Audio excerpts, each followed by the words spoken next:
In today's episode, I am very excited to be joined by an absolute legend within the fitness industry, Ben Coomber. I remember thinking when I was 18, I'm overweight, I've been bullied most of my life, I've got IBS, I've got asthma, I've got eczema, I've got all these problems, I'm now in charge. And once you have that mindset shift and you take control, all the things just start to happen. I am always looking, analysing and trying to break down things.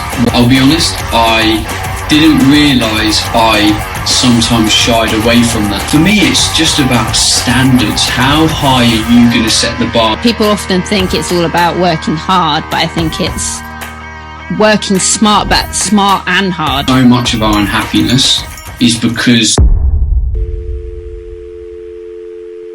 In today's episode, I am very excited to be joined by an absolute legend within the fitness industry, Ben Coomber. Ben is an expert in high performance, and he uses his expertise to help coach people to become the most awesome version of themselves. He is the host of the UK #1 rated fitness podcast, Ben Coomber Radio, the founder of BTN Academy, an online nutrition course, and he also owns Awesome Supplements, an award-winning plant-based supplement company. I've personally learned so much from Ben over the last decade, so I truly am very grateful to be able to welcome him into the community, and hopefully we can make him feel just as awesome as he does with others. He is most definitely my kind of person, and I know he will be your kind of person too. So welcome to the podcast and community, Ben Coomber. Welcome. Hello, thank you very much. Well, welcome. Thank you. Awesome to be here. Yeah, you're very, very welcome. And thank you so much for coming on to the podcast, Ben. As I mentioned, I genuinely am so grateful and excited because I've learned a lot from you. I usually like to start the podcast by letting people know how we know each other. And without trying to blow smoke, I've been quite a fan of yours. So I've listened to the Ben Coomber Radio for about 12 years. I attended some of your talks while at university. I'm currently finishing my nutrition certification through BTN Academy right now. So I'm really excited to talk about that today. And genuinely, anyone who knows me knows that your Awesome Supplements vegan protein powder is an absolute staple of mine. I'm training for an Ironman right now, and the protein powder and the electrolytes have been a game changer for me, and I'm quite proud I've managed to convert some non-vegans over to the powder along the way. So we're getting there.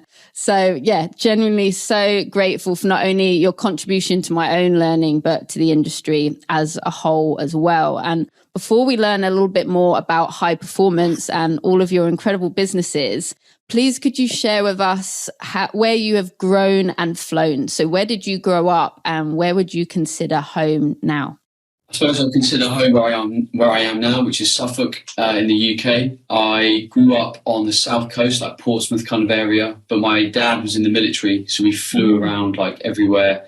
We were in Somerset at one point, up in Cambridgeshire at another point. So I'm used to change and movement. So home as a kid, a lot of different places. Home now, Suffolk. Amazing. And where in that journey over to Suffolk and all the places in between, did you start focusing on high performance? Did you always consider yourself a high performer? And how has that helped you in both your personal life and in business? I see myself as very lucky in that when I was 18, I left boarding school. So very lucky to have a great education. And I was on my own. And actually, in reflection, that was a really good thing in that I could shape myself the way that I wanted to shape myself. I didn't really have any external influences. I didn't have a friends group that were then all going to uni, or friends group that were getting me into trouble or anything like that. It was like literally a blank canvas. And I remember thinking when I was 18, I'm overweight, I've been bullied most of my life, I've got IBS, I've got asthma, I've got eczema, I've got all these problems, I'm now in charge. And there was just these few environmental things that brought it all together. And I thought, right, I'm on my own. I've got no excuses. I'm going to get a job. I'm going to sort myself out. I'm going to get fit. And I just, once you have that mindset shift and you take control, all the things just start to happen. You start to read books that open up your mind. You start to talk to people with different perspectives. And I think I'm very lucky that I was on my own and saw that as a gift and just went feet forwards into it. Good for you. I love that. And I think in coaching, we talk a lot about autonomy, don't we? And I think you can have an intellectual understanding of that. But when you really take that on board and take ownership of that, like you say, I really think it can be a game changer. Yeah, it can. Yeah. And I think I fangirled you enough at the start of the episode to indicate that you've been a big inspiration and mentor to me. But has there been anyone either in the industry or in your personal life that has inspired you over the years, whether that's in high performance or in fitness? Like, what qualities did you really admire in them? I think the qualities that I've always sought is trying to do things differently, trying to take risks. And actually, if I'm honest, a lot of the work that I've done on myself and in business and what I've looked up to have kind of been like distant mentors, and that's okay. And I'm not saying that's the best mentor, it's just the mentors that I had earlier in my life. So when I was young, I read a lot of books. And if you think of the early business kind of chat 10, 15 years ago, it was a lot of Dragon's Den. That was the new program. There was all these amazing people now on the TV. Business was being celebrated. So I remember reading like Peter Jones's book, Deborah Mead, and like all of these kind of dragons. And I read all the stories of failure and how they'd lost stuff and tried stuff and all the rest of it. And then I kind of got into Richard Branson, and I loved all his just like carefree attitude. Let's just do it. Let's just try. Let's do this. Let's do it the Virgin way. And then over time, I wouldn't say I've had mentors. I've had a lot of peers where I've gone to certain groups and I've brought groups together, and sometimes you might call these mastermind groups, where you bring like-minded groups of people together and say, this is what I'm struggling with. This is what I need help with. Can you support me? Have you got any ideas? And I'm a big, big fan of that, of bringing together people that think like you, but also challenge you to constantly up your game. Yeah, and I think that's so important, that to have people that challenge you, right? Especially with social media these days, it can be a bit of an echo chamber. The algorithm is literally designed to give you more of what you think, of what you like. So I think it's just as valuable having those people that may be challenging you to help level you up, right? And I'll be honest, I didn't realise I sometimes shied away from that, because I had quite a bit of early-ish success age-wise, because I hustled hard from an early age. And actually that created this aura of kind of success around myself. And this is me feeling it. I'm not talking about other people. I'm just talking about me. And when that happens, you kind of get into this habit that like you're a bit untouchable and you know best and you got a lot of book smarts. And actually there was a period of time where I didn't feel I needed external input and I wasn't challenging myself enough. And it wasn't through, a series of events where I kind of realized it and I was like, I need to be challenged more directly on some of these things I think I've got a handle on, but I actually haven't. And the greatest storytellers are ourselves to ourselves. Like, we're great at weaving whatever it is we want to hear. And we need the right people around us to click us out of that and be like, no. Here's the mirror. Yeah, absolutely. It's a core part of being a better critical thinker. And you touched upon like your hustle quite early on in your career, and that really has led you to some success, some great success, having multiple health related businesses. So please, could you tell us a little bit more about both the BTN Academy and Awesome Supplements? When and why did you start them, and what do you hope they contribute to the world? Sure. I'll rewind a little bit. So I started off as a personal trainer and coach at 20. Then I went to uni and I wanted to study and become better at my job. So I studied sports performance and coaching. And then I worked alongside while I was at uni in elite sport. I also did other jobs like retreats, started my first business. So it was all centered around coaching. Then it was about the age of 23 where I saw the online opportunity. A lot was happening on Facebook, that kind of stuff. So I thought, what about doing my coaching stuff but online, because I love to travel. So I wanted a job I could be anywhere in the world and coach. So I started my first coaching business, was a massive failure. So I started my second coaching business, having learned from those failures. Mm-hmm. And that business still exists today, but it's now a coaching company. So the company you were talking about, the BTN Academy, is a certified education company where we specialize in nutrition. So we train people to become nutrition coaches. And that came out of 5-6 years of us being a coaching company and wanting to have more impact by then teaching the coaches of the future.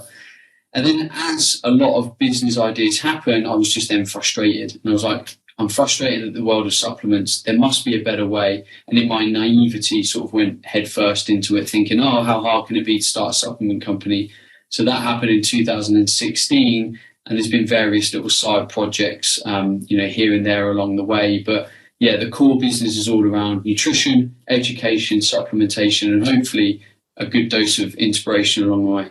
Definitely. And I don't think people realize what a game changer that was, because certainly following the pandemic, we have the online coaching industry is booming. There's millions of online coaches now, but it really wasn't much of the thing when you first started. You really were, certainly in the UK, I think, a bit of a front runner with that.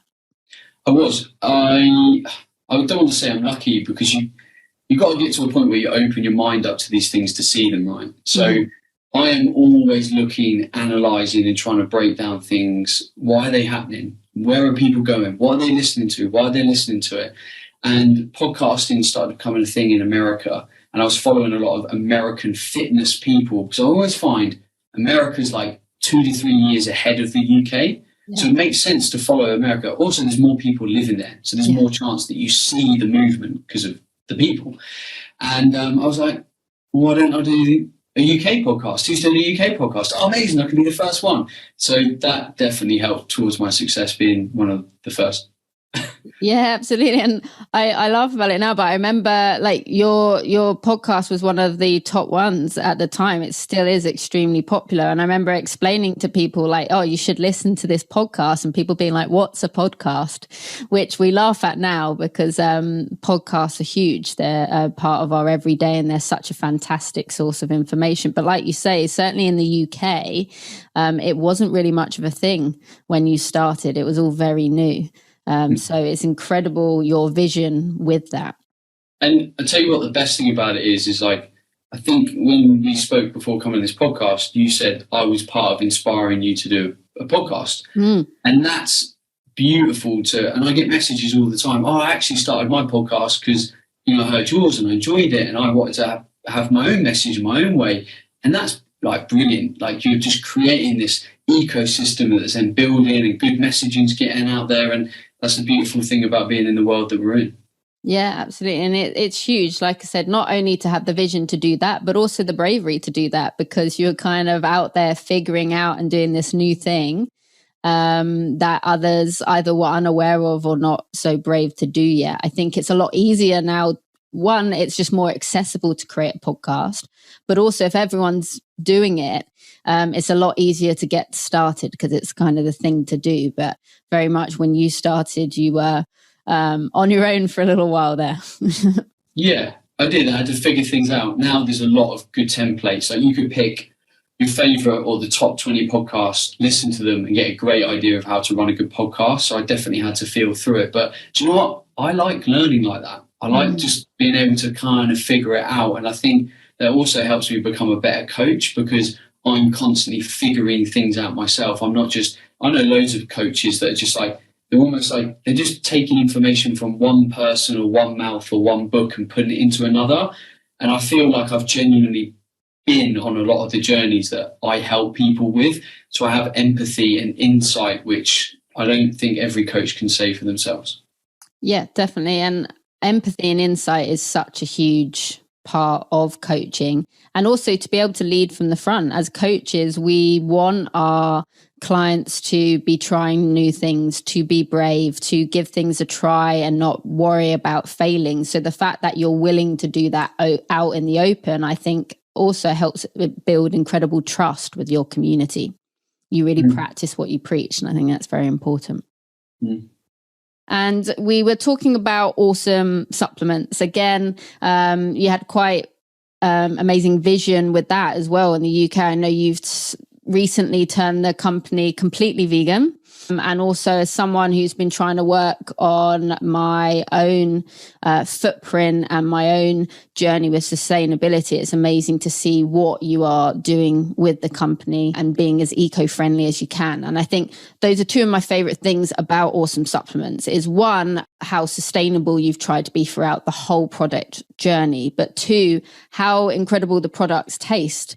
From someone who's consumed a lot of vegan protein powders, the protein always seems to have almost like a grit kind of texture in it, where you've managed to make awesome supplements incredibly smooth and flavoursome. So how did you manage to get your product to where it is, and how many vegan protein powders have you tasted to get there, do you think? We've tasted and tried a lot. Do you know what? I think in the world of business, if you're willing to keep putting pressure on yourself and the people around you to improve, iterate, you'll come to a good product. And I remember getting like our first samples from the manufacturer. They're like, oh, how does this taste? Do you like, our version of your chocolate salted caramel protein? I'm like, no, it's fucking terrible. Like, you need to go back to the drawing board and like sort it out. Whereas how many other companies in my position would have been going to a contract manufacturer going, oh, we want to make a vegan protein. That tastes great. Maybe just add a little bit more chocolate, and then maybe only go through like 2 or 3 iterations. But most of our products are going through like 8, 10, 12 iterations, and our manufacturer probably hates us. But long term, they're going to reap the rewards because they're going to be making more of a better product. So for me, it's just about standards. How high are you going to set the bar for your own standards, and then stick to it and be relentless on trying to chase it. And the right kind of people will get on the bus, and the wrong kind of people will get off the bus. Yeah, and it comes back to high performance again, those qualities of a high performer. And it's been so successful. You managed actually to turn your supplement company completely vegan because there was such a demand for it, which is incredible. And just as incredible, like I mentioned, is the sustainability behind your product. Like you plant a tree for every product bought, and you're constantly trying to change the packaging and look at your footprint along the way. Why was that shift to all vegan so important to you? And what advice could you maybe give to other business owners or even individuals who are trying to be a little bit more sustainable? Sure. So firstly, I'll say we will describe ourselves as a plant-based company rather than vegan, because I'm not a vegan personally and none of the staff are. Yeah. When we had the original product line, it was basically 90% plant-based. And our vegan protein became the biggest seller very, very quickly, purely, like you say, because of the taste of the product. It just tasted better than everyone else's. So when we came to rebrand, we had this kind of decision point where I'd always felt that we did a certain thing really well. And in the world of business, you always talk about like niching down and focusing on a customer and all that kind of stuff. And I thought, ignoring that, just what are we great at? Like, we're great at this vegan protein. We're great at a couple of other things. I'm like, why don't we just focus on that?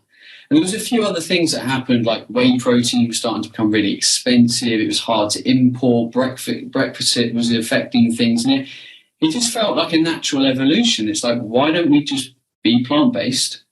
Why don't we kind of, lock it down? And I always felt that, like, why does a company need a whey and a vegan and a whey hydrolysate and why do we need all these different types of protein? Why can't we just have a protein and we're going to call it awesome protein? That's it. That's the one protein we do, and we do it in a load of incredible flavors. And that's kind of why we did it. The sustainability point of view, I just think it's the right thing to do, like Christ. And I know the world is waking up to it very quickly because a lot of powerful messaging is coming out. Big hat tip to David Attenborough. That's probably doubled the speed that we were going in a very, short amount of time. But in saying that, we do have to be careful that there is a huge amount of greenwashing out there. And I'm not saying we're doing things better. I'm just telling the consumer to be alert of it, because there's a lot of companies saying, oh, we do this, we do that, we package in this. And actually, when you drill into the details, it doesn't mean they're quote unquote sustainable. Like, for me to say we're a sustainable brand, you can rightly say to me, well, what does that even mean? What does being sustainable mean? So we have to break all these things down, because we're living in a world where everyone is being exposed to an awful lot of sound bites every day. And we know this from the attention of social media. Like, people's amount of time they're willing to watch the first 5 seconds of a video is shrinking and shrinking and shrinking. It's changing media consumption. So the opportunity that brands have to communicate what they're actually doing, and us to kind of disseminate that and make sense of it, is ever going down. So you might read a couple of sound bites on our website but not go into it, but the real value behind a brand is going into it and finding out and really stress testing it. So I don't want people to listen to you and think, oh, Ben runs a great sustainable XYZ. No, go check me out. Think critically. Are the credentials stacking up? And I really would implore people to do that, because as you said earlier, that's critical thinking. Absolutely. And again, shows how much you value like trust in your brand and getting your audience to think for themselves. And that once again comes back to being a high performer, right? Being able to have that autonomy for your own health, and also the way you think, and not only what you personally consume food wise, but also what we consume media wise as well. And that goes on to the brands we consume also. And one key word that seems to really define your entire brand is the word awesome. So what does that word mean to you, and what place does that hold? What place does that hold in high performance? I had to work over time to accept that word, because it always felt a little bit kind of frivolous, a little bit American, like awesome, man. It means a lot to me because it kind of sums up the way that I want to live my life, and I want to inspire other people to live their lives. It's as simple as that. I want to live an awesome life, and other people should want to do the same. And then to break that down, it's like, well, what does that mean? Well, there's a recipe there. To live an awesome life, you need to do work that has purpose behind it, and you enjoy it. You need to eat well. You need to go to bed on time. You need to exercise and move and use your body as the beautiful tool that it is. You need to do things that make you happy. You need to have powerful connections in your life. You should be ambitious. You should work towards things. So for me, it's about having a word that talks about a recipe for life. Yeah, and the whole picture. And it's all trying to find that balance, I think, as well. And I love the consistency across of that word as well, and how you coach people with it. And do you think there are any misconceptions that people might have around high performance? As a coach myself, I frequently see people struggling with the basics. And I wonder if you've also experienced that getting in the way of people being able to perform at their best. I think the biggest thing is the misinterpretation of high performance meaning always doing something or always moving forward. It almost feels like it always feeds into like your work life or sport. Like if you're a high performer, you're trying to work 12 hours a day, you're hustling, you're crushing it.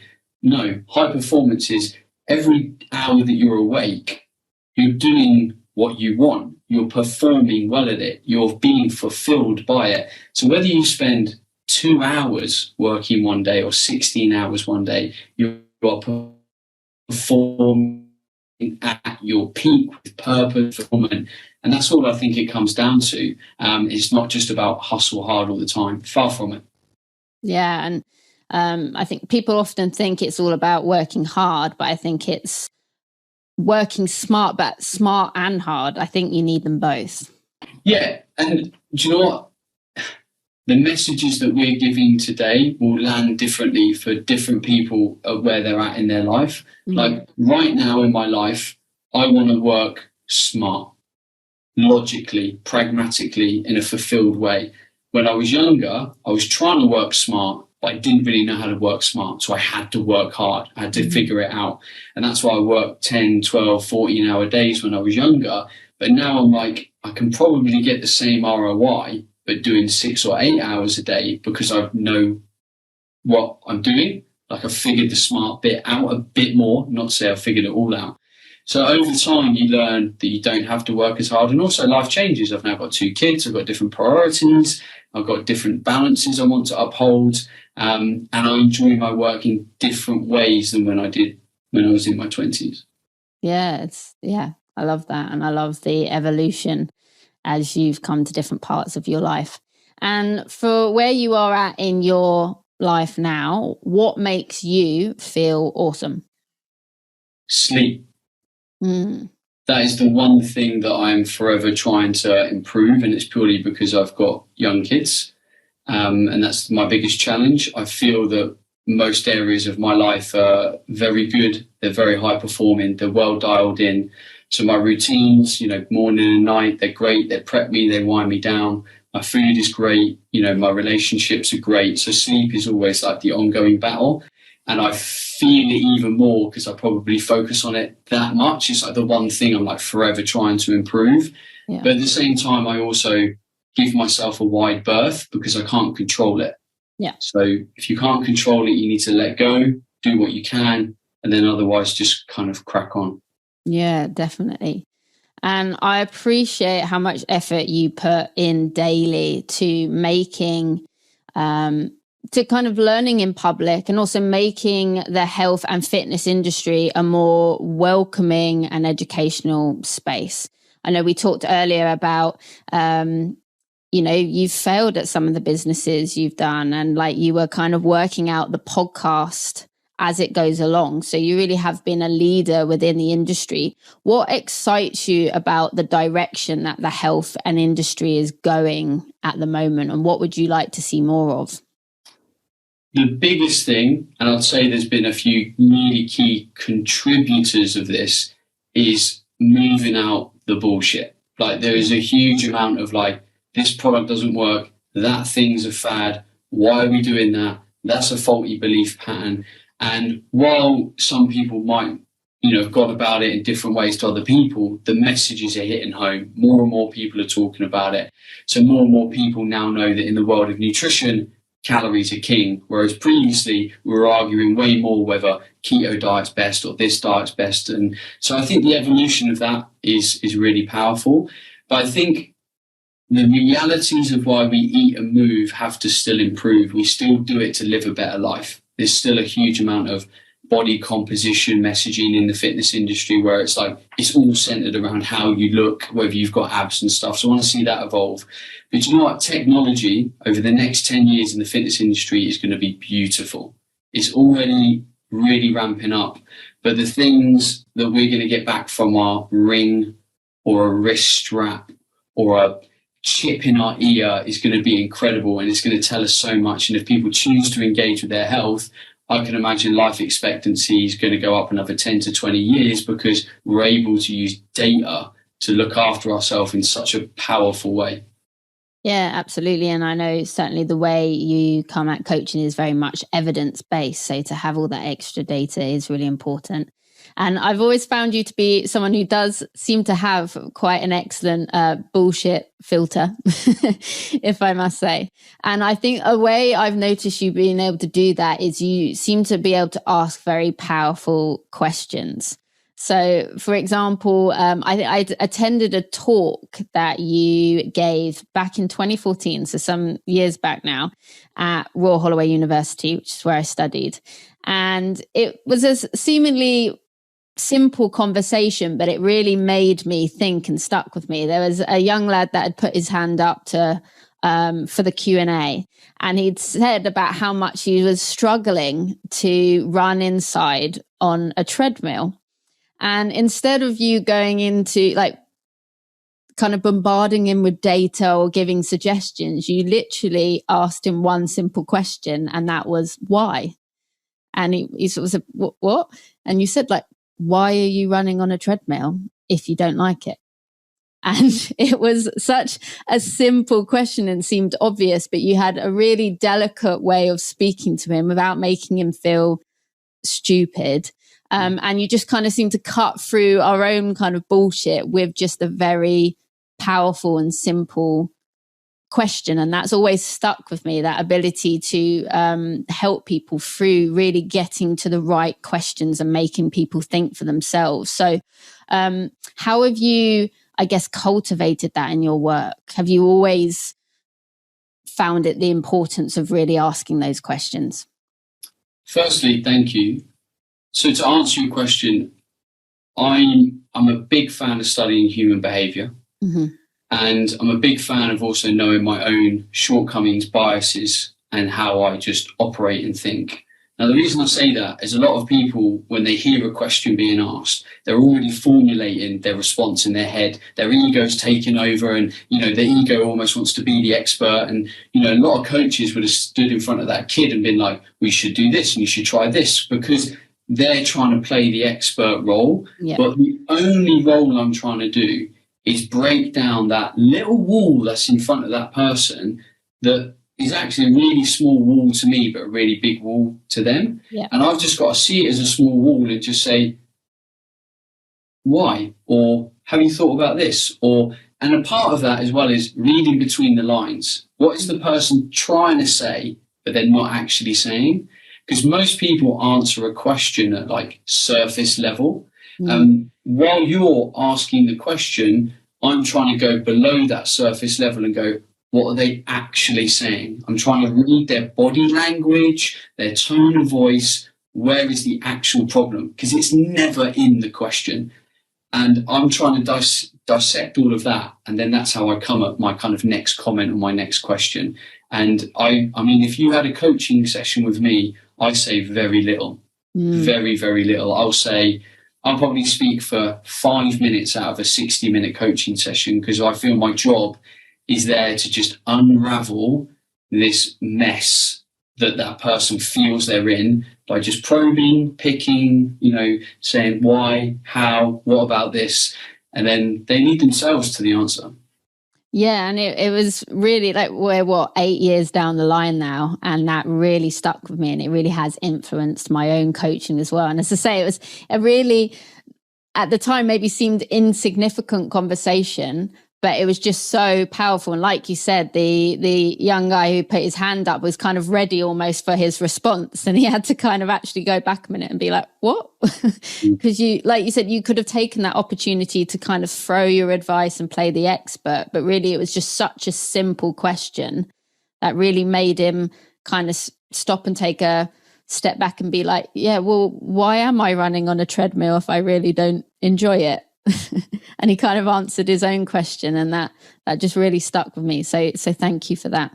Credit to yourself, because you sat in that audience thinking, I'm going to sit back here, just going to absorb it. And that's where there's so much that people miss in life by just focusing on words. Like, you weren't just focusing on the words, you was focusing on the tone, the flow, the experience, what's happening in between the words. And when we study body language, when we study communication, so much of communication is non-verbal. Yeah. But if you can start to tune into all of that and release your intuition, which I'm a huge fan of, you can become so good at so many things, because you're tuning into things that most people are missing.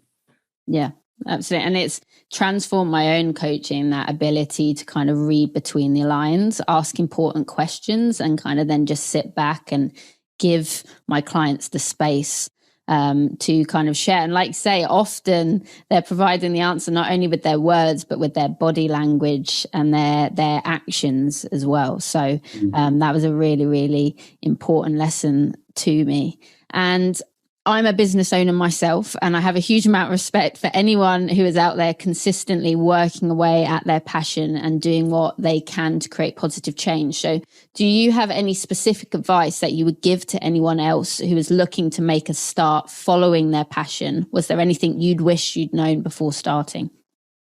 Oh, it's a big question, I know. And I was so keen to ask you, because like we've discussed, you really were starting on your own at a lot of these things, like with the podcast and going online. You really were kind of at the forefront, certainly in the UK, and probably didn't have a lot of examples to look up to at the time. I'm going to answer your question in a different way and just say that the issue I think a lot of business people get stuck in is that there is a lot more failure than most expect. So don't get us wrong. A lot of business owners think, yeah, it's going to take me a while to get clients or sell the product or whatever it is that you do. But people think, 3 to 6 months. It's probably going to be 1 to 2 to 3 years to really kind of get it off the ground. And I think if you go in with that expectation, and that doesn't mean rest on your laurels in any way, still put in the effort, still hustle, because it will take hustle. I think you'll have just a realistic expectation of how long these things can take to get off the ground. Don't get me wrong, some people are in better situations than I was. Like, I was starting from scratch, didn't know anyone, didn't have a social following, all of that stuff. Whereas some people, like, you know, they can shift, they can use their network, they've already got a bit of a contact base, they might have lived locally and know quite a few people. And it might be that you want to start being a personal trainer locally, but you've already got like 60 friends where you live. And it might be that you can train 10 of them or train 10 of their friends. So actually you've got a kind of a kickstart. So I think if we're all realistic, but also push yourself, we will feel the benefits more because we'll have expectations. And so much of our unhappiness is because the outcomes don't align with our expectations. So if we can have the correct expectations going into it, we can be happier with the outcomes. Yes, very well said and agreed.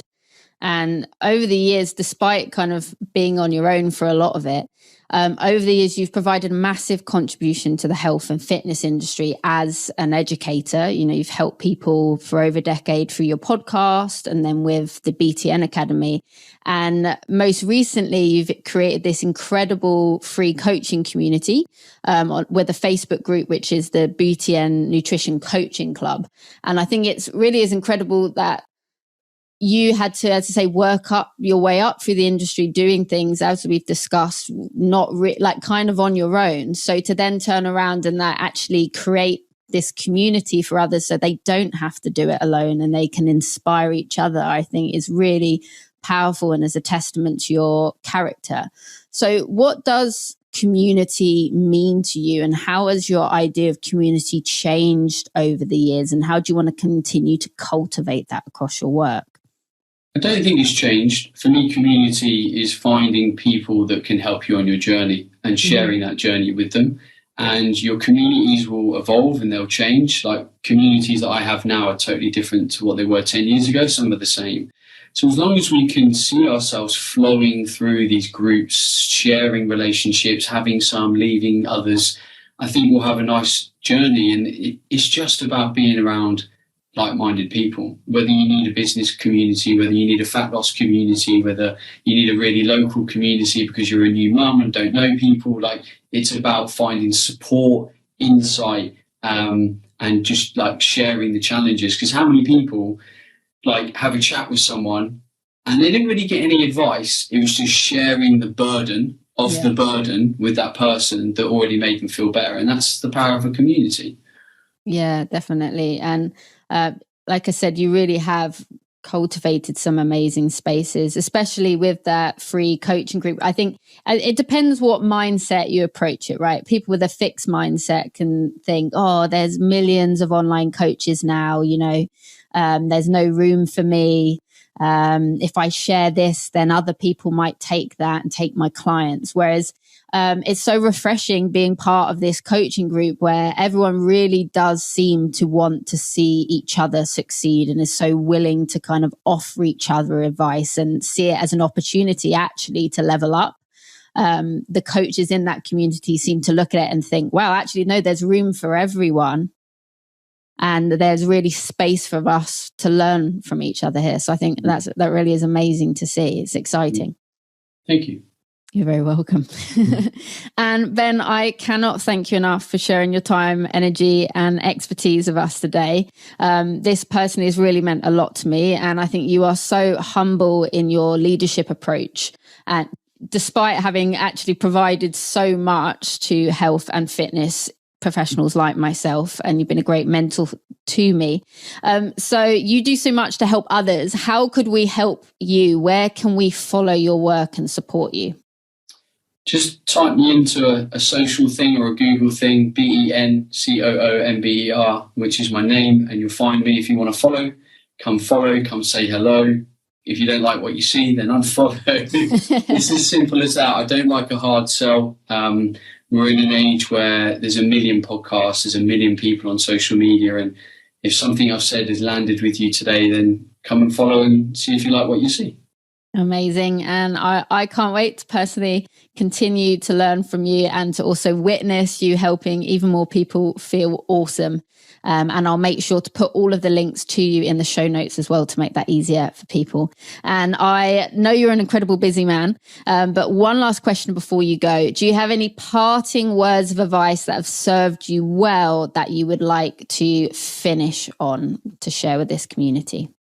Based on our chat today, I would say that if anyone's listening to this and they want to move forward in some way of their life, rather than adding things, take things away and start to just get clarity on what is meaningful to you. So when you feel friction in your daily life, in your work life, your relationships, that's where you start removing things. Like, this thing's angering me, this thing's frustrating me, why am I doing things?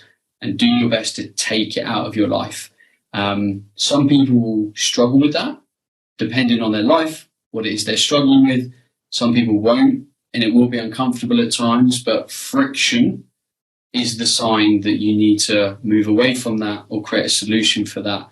So don't add, subtract, and then add after you subtract it.